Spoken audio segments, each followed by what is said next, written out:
All right. So we look at slide 139 for the notes. Topic, topic 6.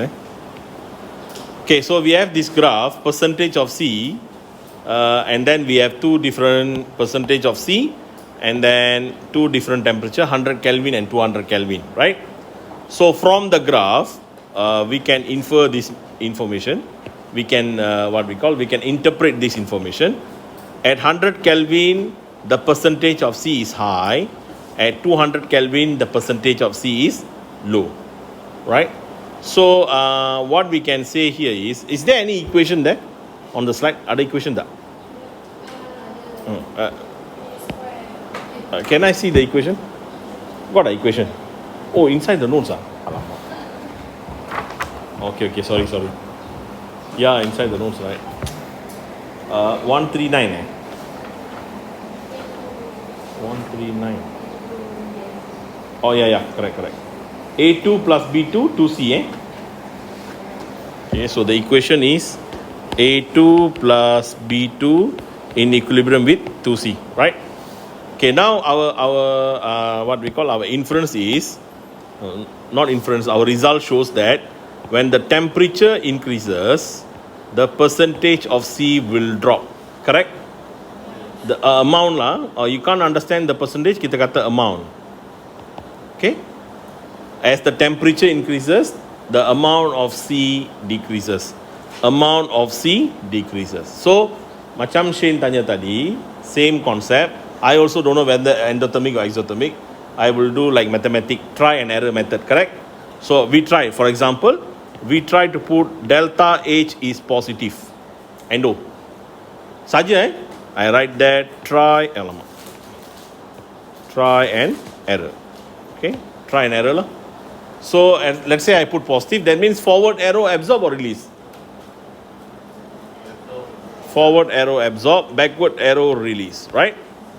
Okay, now I increase the temperature. Temperature increasing is the disturbance. So we have to get rid of the disturbance. That means we have to reduce the temperature.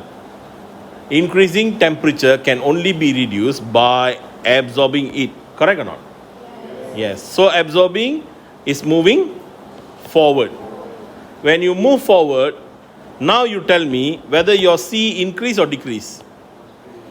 It increases. Is it tally with our graph? No. So the answer is not endo. The answer is exo. That's all. Kalau tak percaya, try lah lagi sekali. So kalau exo, forward is release, backward is absorb, right? If you increase the temperature, it is a disturbance. We have to get rid of the disturbance. We have to go to smaller temperature, or we have to reduce the heat. How we reduce the heat? We absorb it. Absorb it, now moving backwards, right? If it's exola.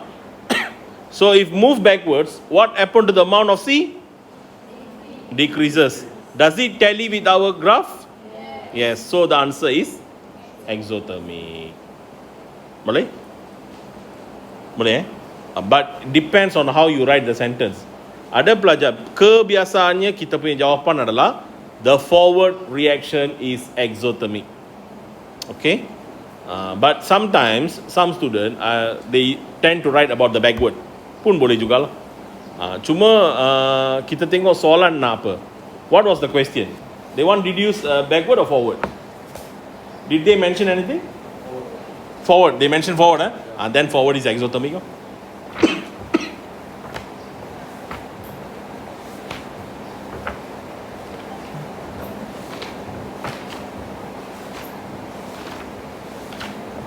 It's under Lee Chatelier, right?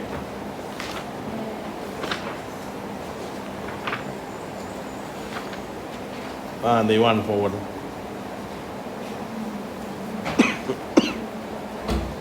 Okay? Correct.